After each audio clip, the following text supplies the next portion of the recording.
जोर के निवेदन करता हूँ मैं जयभद्र फाउंडेशन के अध्यक्ष होने के नाते कि समाज के लोग प्रबल संख्या में आए, अपनी सामाजिक भागीदारी दिखाएं, क्योंकि इस बार बड़ी बड़ी हस्तियां पहुंच रहे हैं हमारे प्रोग्राम में। मुख्यमंत्री कभी आई नहीं, इस बार आ रहे। कई केंद्रीय मंत्री ने भी आश्वासन दिया है, कई जज, आईएएस, आईपीएस, कई उद्योगपति आ रहे हैं। तो मैं दिल्ली की जो हमारे स्वजातीय बंधु हैं, हम उन लोगों से हाथ जोड़ कर निवेदन करते हैं कि आप लोग भारी संख्या में आए और इस पूजा का आयोजन को। जन्नत की पुकार में आपका स्वागत है। दिल्ली रोहिणी के जापानी पार्क में विशाल बलभद्र जयंती समारोह, सीएम से लेकर मंत्री तक होंगे शामिल। राजधानी दिल्ली में 17 सितंबर को होने जा रहा है भक्ति, परंपरा और सामाजिक एकजुटता का अद्भुत संगम। रोहिणी के जापानी पार्क जेएमडी टेंट में जयभद्र फाउंडेशन भगवान श्री बलभद्र जयंती और भगवान श्री सहस्त्रार्जुन पूजनोत्सव का भव्य आयोजन करने जा रहा है। सुबह 9 बजे से शाम 5 बजे तक चलने वाला इस कार्यक्रम में राजधानी ही नहीं बल्कि बिहार, उत्तर प्रदेश, राजस्थान, बंगाल और नेपाल से भी बड़ी संख्या में समाज बंधु शामिल होंगे। कार्यक्रम की खास बात पूजनोत्सव के साथ साथ निःशुल्क वैवाहिक परिचय सम्मेलन भी होगा, जहां अविवाहित युवक युवतियों को एक दूसरे से मिलने और जीवन साथी चुनने का अवसर मिलेगा। फाउंडेशन के अध्यक्ष रवि जायसवाल के मुताबिक इस आयोजन का उद्देश्य है समाज को एकजुट करना और नई पीढ़ी को अपने कुल देवताओं के गौरवशाली इतिहास से जोड़ना। इस मौके पर दिल्ली की मुख्यमंत्री रेखा गुप्ता, कई केंद्रीय मंत्री, सांसद और बिहार, उत्तर प्रदेश के मंत्रीगण विशेष अतिथि के रूप में मौजूद रहेंगे। कार्यक्रम की तैयारियों जोरों पर है और फाउंडेशन ने सभी समाज बंधुओं से अपील की है कि वे सपरिवार पहुंचकर इस ऐतिहासिक आयोजन का हिस्सा बने। हमारे मुख्य संपादक आर.के. जायसवाल ने जयभद्र फाउंडेशन के प्रधान रवि जायसवाल से बातचीत की है। देखिए पूरी रिपोर्ट। नमस्कार, मैं आर.के. जायसवाल और आप देख रहे हैं जनमत की पुकार। राजधानी दिल्ली में बलभद्र पूजा को लेकर क्या तैयारियां हो रही है, ये सब आपको बताने आया हूं। आज बलभद्र सहस्त्रार्जुन जो पूजन उत्सव होता है, दिल्ली का सबसे बड़ा बलभद्र पूजा, सहस्त्र पूजा जो होने वाला है, जयभद्र फाउंडेशन द्वारा दिल्ली के जापानी पार्क में, रोहिणी के जापानी पार्क में, उसके प्रधान हमारे साथ बैठे हुए हैं रवि जायसवाल जी, जो बताएंगे कि इस बार क्या क्या खास होने वाला है। रवि जायसवाल जी, क्या खास रहेगा इस बार, क्या तैयारियां कर रहे हैं आप लोग? इस बार बलभद्र, भगवान बलभद्र एवं सहस्त्रार्जुन का पूजनोत्सव मनाया जा रहा है। साथ में निःशुल्क वैवाहिकी परिचय भी किया जाएगा।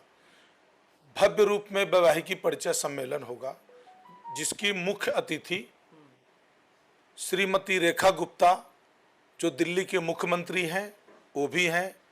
श्री यशोद पदनाइक, जो केंद्रीय मंत्री हैं, वो भी आएंगे।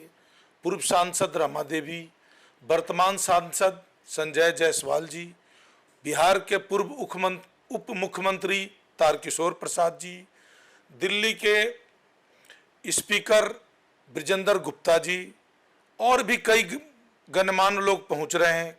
आईएएस, आईएफएस, जज, डॉक्टर, बड़े बड़े उद्योगपति, बहुत सारों को आने की सूचना मिल रही है।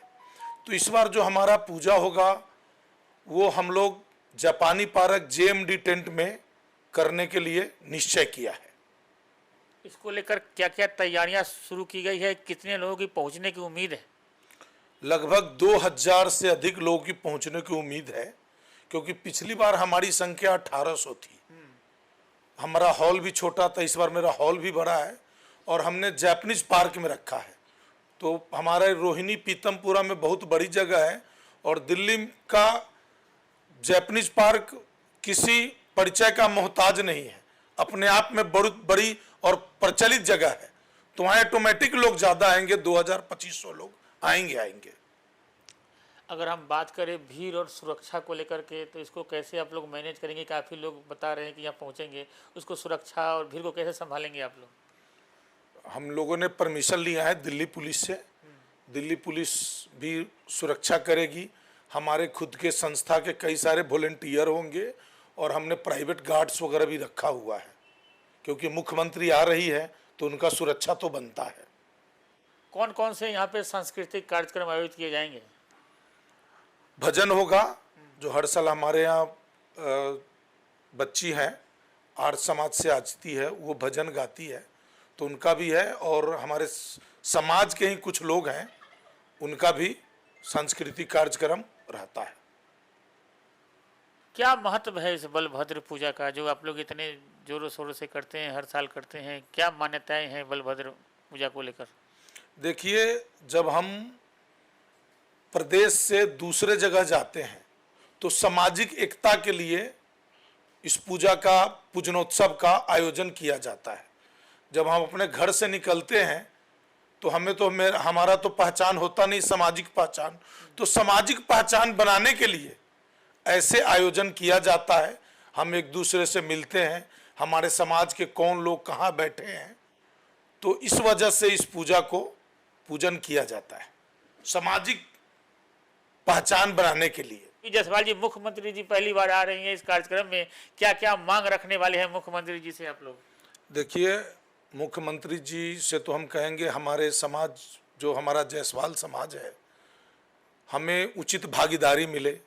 एक तो हमारा कोई भवन होना चाहिए, जैसे जैन भवन है, हरियाणा मैत्री भवन है, इसी प्रकार का हमारा जायसवाल भवन भी को हम लोग मांग रखेंगे। अगर उन्होंने स्वीकृति दे दिया और जगह जमीन दे दी तो हम तो एक भवन का मांग रखेंगे। और हमारे समाज के इतने लोग दिल्ली में रहते हैं, हमें जो उचित राजनीतिक भागीदारी मिलनी चाहिए वो नहीं मिल पाती है, तो हम इसका भी मांग रखेंगे कि हमारे लोगों को भी टिकट दिया जाए, कि हमारे भी लोग, हमारे समाज के लोग जनप्रतिनिधि बन के आए और दिल्ली की सेवा करें। अच्छा रवि जी, वहाँ पर लोग आएंगे तो उनके भोजन पानी की व्यवस्था भी की जाएगी, तो क्या क्या व्यवस्था किया गया है? सुबह 9:30 बजे से हवन पूजन होगा, जो 10:30 बजे तक चलेगा। उसके बाद नाश्ते का प्रबंध है, और फिर जो अपना सांस्कृतिक कार्यक्रम होगा, जो अतिथि आएंगे उनका सम्मान होगा, उनका जो उद्बोधन होगा। उसके बाद हमारा लंच होता है, तो हम लोग फिर 1 बजे से 2-3 बजे तक कार्यक्रम चलता रहता है, और बीच में लंच होता है। सारे जो लोग आते हैं सबके लिए सामान्य व्यवस्था होती है, लंच की या नाश्ता का। कोई वीआईपी नहीं, कोई वो नहीं? कहाँ, कुछ नहीं, सब लोग वहाँ बराबर है। भगवान के नज़र में सब को एक समान, कोई वीआईपी नहीं, सब एक ही प्रकार का भोजन होता है, प्रसाद रूपी, उसी को सब ग्रहण करते हैं। समाज के लोगों को क्या संदेश देंगे ताकि लोग ज़्यादा से ज़्यादा यहाँ पर पहुँचे? मैं तो समाज के लोगों से हाथ जोड़ कर निवेदन करता हूँ, मैं जयभद्र फाउंडेशन के अध्यक्ष होने के नाते, कि समाज के लोग प्रबल संख्या में आए, अपनी सामाजिक भागीदारी दिखाएं, क्योंकि इस बार बड़ी बड़ी हस्तियां पहुंच रहे हैं हमारे प्रोग्राम में। मुख्यमंत्री कभी आई नहीं, इस बार आ रहे। कई केंद्रीय मंत्री ने भी आश्वासन दिया है, कई जज, IAS IPS, कई उद्योगपति आ रहे हैं। तो मैं दिल्ली की जो हमारे स्वजातीय बंधु हैं, हम उन लोगों से हाथ जोड़ कर निवेदन करते हैं कि आप लोग भारी संख्या में आए और इस पूजा का आयोजन को सफल बनाए। जय हिंद, जय भारत। रवि जी, बात हो रही है समाज की, तो आजकल एक बहुत बड़ी समस्या देखने को मिलती है कि जो दिल्ली में आ गए उनको बच्चों के शादी विवाह को लेकर के एक बहुत बड़ी गंभीर समस्या है। तो आप लोग उसको कैसे करवाते हैं, शादी विवाह कैसे उन लोगों की व्यवस्था कर पाते हैं? जो शादी लायक जो लड़के लड़कियां होती हैं, उनका बायोडाटा हम लोग, वो लोग सॉफ्ट कॉपी या हार्ड कॉपी लाते हैं। हमारे यहाँ कंप्यूटर ऑपरेटर बैठा होता है, उसका बायोडाटा निकालता है। फिर हमारे यहाँ 10-12 काउंसलर बैठे होते हैं, किसको किस टाइप का ज़रूरत है, उसके ज़रूरत के अनुसार हम लोग मैच करके, और फिर उनका एक दूसरे से अगर बायोडाटा पसंद आता है तो हम लोग परिचय करवाते हैं।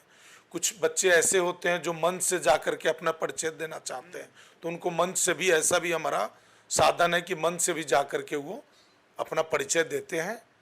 और इसी हिसाब से हर साल की भांति इस बार भी निःशुल्क वैवाहिकी परिचय का आयोजन किया गया है। तो हमारे साथ ये बात कर रहे थे जयभद्र फाउंडेशन के प्रधान रवि जायसवाल जी। मिलते हैं किसी और खबरों के साथ। नमस्कार। अगर आपने हमारा अभी तक चैनल सब्सक्राइब नहीं किया है तो कृपया चैनल सब्सक्राइब कर लें, लाइक करें, शेयर करें, कमेंट करें। तो मिलते हैं फिर किसी और खबरों के साथ। नमस्कार।